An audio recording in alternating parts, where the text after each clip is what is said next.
ini kami akan menjelaskan mengenai pengenalan arsitektur dan kinerja sistem. Sebelum itu izinkan kami memperkenalkan diri terlebih dahulu. Perkenalkan, nama saya Gustia Bestariana Artenia dengan NIM belakang 033. Perkenalkan, nama saya Putri Cindy Ardiani dengan NIM belakang 049. Perkenalkan, saya Nikaga Nolita dengan NIM 050. Perkenalkan, nama saya Gabriel Sukhodadi dengan NIM 053. Di sini saya akan menjelaskan modul yang pertama, yaitu tentang hierarki memori. Pada modul pertama itu saya mempelajari tentang hierarki memori pada komputer. Tujuan dari praktikum ini adalah untuk memahami hubungan antara kapasitas memori dan kecepatan akses data atau yang disebut dengan latensi. Dalam praktikum ini saya menggunakan dua aplikasi, yaitu CPU-Z dan AIDA 64. Pada CPU-Z digunakan untuk melihat spesifikasi prosesor serta kapasitas change, sedangkan AIDA 64 digunakan untuk melakukan benchmark atau pengujian performa memori dan change. Berdasarkan hasil CPU-Z, laptop yang saya gunakan menggunakan prosesor AMD Ryzen 5 753HS dengan 6 core dan 12 thread. Prosesor ini memiliki chance L1 sebesar 384 KB, chance L2 sebesar 3 MB dan chance L3 sebesar 16 MB. Chance merupakan memori yang berada sangat dekat dengan prosesor yang berfungsi menyimpan data yang sering digunakan agar proses pengolahan data menjadi lebih cepat. Semakin dekat memori dengan prosesor, maka semakin cepat juga waktu aksesnya, tetapi kapasitasnya sangat kecil. Selanjutnya saya menggunakan benchmark menggunakan AIDA 64. Hasil pengujian menunjukkan bahwa latensi L1 sebesar 1,0 nanodetik, sedangkan latensi RAM sebesar 9,1 nanodetik. Nah, selanjutnya saya akan menjawab pertanyaan pemantik. Yang pertama, berdasarkan hasil benchmark tersebut, RAM sekitar 92 kali lebih lambat dibandingkan L1 cas. Hal ini karena L1 cas berada sangat dekat dengan prosesor sehingga data dapat diakses lebih cepat dibandingkan RAM. Selanjutnya, pertanyaan kedua, meskipun cas L1 sangat cepat, komputer tidak menggunakan memori seperti L1 cas dalam kapasitas besar karena biaya pemuatannya sangat mahal. Cas menggunakan teknologi SRAM yang lebih cepat tetapi lebih mahal dibandingkan RAM yang menggunakan DRAM. Oleh karena itu, komputer menggunakan kombinasi cas dan RAM agar memperoleh keseimbangan antara kecepatan, kapasitas, dan biaya.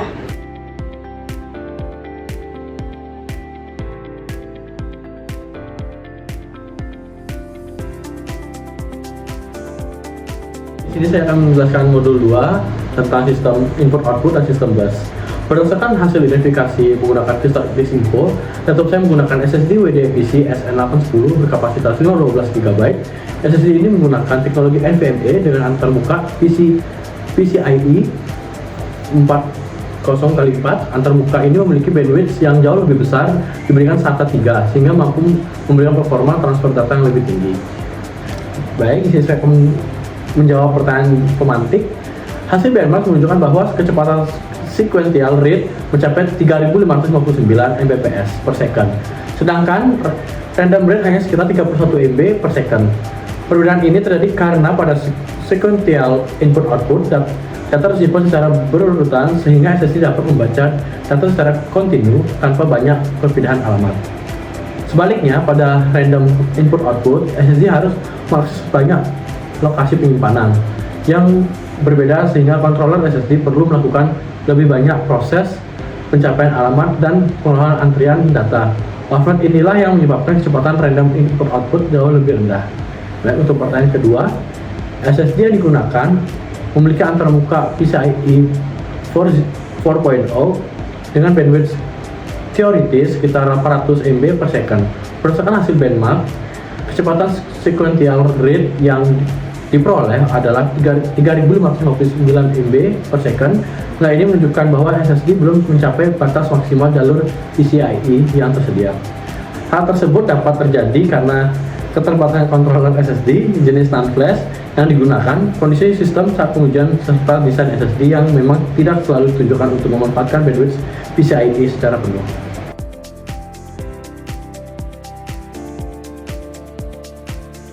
Pada modul 3, saya melakukan pengujian menggunakan aplikasi 7-Zip Benchmark untuk menganalisis konsep pipeline pada prosesor. Tujuan pengujian ini adalah untuk memahami MIPS atau Million Instruction per Second sebagai ukuran kemampuan prosesor dalam menyelesaikan instruksi, serta melihat bagaimana efisiensi pipeline memengaruhi kinerja CPU. Berdasarkan hasil benchmark, laptop yang saya gunakan memiliki prosesor AMD Ryzen 5 7535HS with Radeon Graphics dengan 6 core dan 12 thread.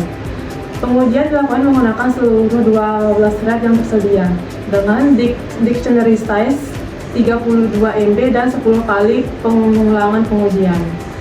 Hasil benchmark menunjukkan nilai total rating sebesar 37,390 GPS. Nilai inilah yang digunakan sebagai acuan untuk melihat kemampuan prosesor dalam mengeksekusi instruksi. Selanjutnya saya akan menjawab pertanyaan pemantik. Pertanyaan pemantik pertama, berdasarkan hasil MIPS, laptop mampu mengeksekusi berapa juta instruksi per detik. Jadi pada benchmark ini diperoleh nilai total rating sebesar 37,390 gigs. 1 gigs sama dengan 1000 MIPS. Maka nilai tersebut setara dengan 37.390 MIPS. Artinya, prosesor pada laptop saya mampu mengeksekusi sekitar 37.390 juta instruksi atau sekitar 37,39 miliar instruksi per detik. Nilai ini menunjukkan bahwa prosesor mampu memproses banyak instruksi secara efisien melalui kombinasi teknologi multi-core, multi-threading, dan pipeline. Pertanyaan pemantik kedua, mengapa skor MIPS dapat berbeda meskipun komputer memiliki kecepatan clock atau gigahertz yang sama, tetapi generasi prosesornya berbeda? Hal ini karena performa prosesor tidak hanya ditentukan oleh frekuensi clock, tetapi juga oleh arsitektur dan desain pipeline yang digunakan. Frekuensi clock hanya menunjukkan jumlah siklus kerja per detik, sedangkan jumlah instruksi yang dapat diselesaikan dalam setiap siklus bergantung pada efisiensi prosesor. Arsitektur dan kedalaman pipeline sangat memengaruhi throughput prosesor, karena pipeline memungkinkan beberapa instruksi diproses secara bersamaan pada tahapan yang berbeda. Prosesor generasi yang lebih baru umumnya memiliki pipeline yang lebih efisien. Prosesor generasi yang lebih baru umumnya memiliki pipeline yang lebih efisien, kemampuan eksekusi instruksi yang lebih baik, serta dukungan cache yang lebih optimal. Oleh karena itu, prosesor dengan arsitektur yang lebih modern dapat menyelesaikan lebih banyak instruksi dalam setiap siklus clock, sehingga menghasilkan throughput dan skor MIPS yang lebih tinggi meskipun memiliki frekuensi gigahertz yang sama.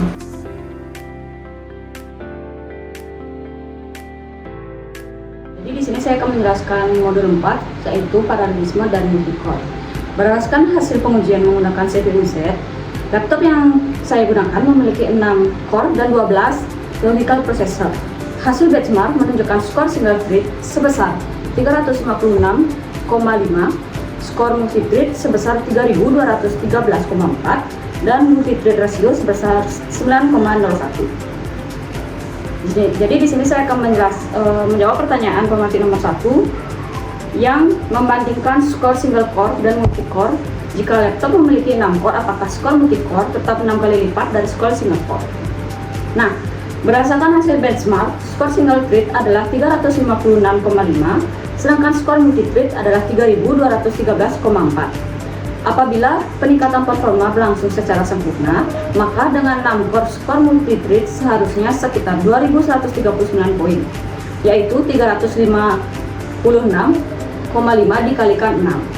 Namun, hasil yang diperoleh adalah 3213,4 poin. Nilai ini lebih besar daripada 6 kali lipat karena prosesor juga memiliki 12 logika prosesor yang membantu menjalankan proses secara paralel. Dari hasil benchmark, juga diperoleh multi-thread rasio sebesar 9,01 yang artinya performa saat semua core dan thread aktif meningkat sekitar 9 kali dibandingkan saat hanya menggunakan satu thread. Selanjutnya saya akan menjawab pertanyaan pemantik nomor 2, yang dimana jika tidak mencapai kelipatan sempurna, jelaskan faktor arsitektural yang menyebabkan efisiensi paralelisme menurun. Nah, dalam hal ini, meskipun prosesor memiliki 12 logika prosesor, peningkatan performanya hanya mencapai 9,01 kali dan tidak mencapai 12 kali lipat. Hal ini terjadi karena beberapa faktor arsitektural.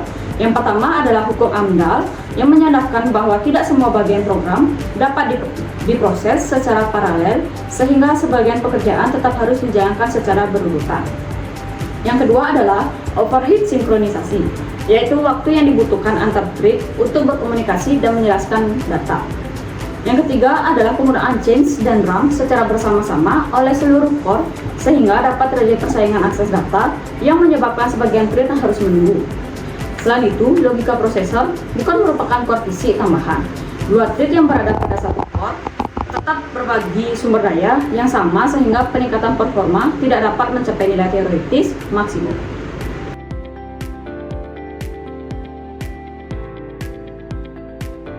Baik, dari kesimpulan kami, hasil dari benchmarking membuktikan bahwa performa komputer dipengaruhi oleh kerjasama antara CPU, memori, dan storage.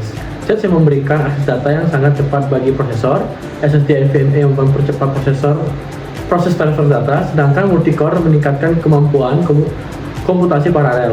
Pada sistem yang diuji, RAM memiliki latensi paling tinggi dibandingkan Jet sehingga menjadi bottleneck relatif dalam proses akses data. Baik, sekian dari presentasi kami. Terima kasih.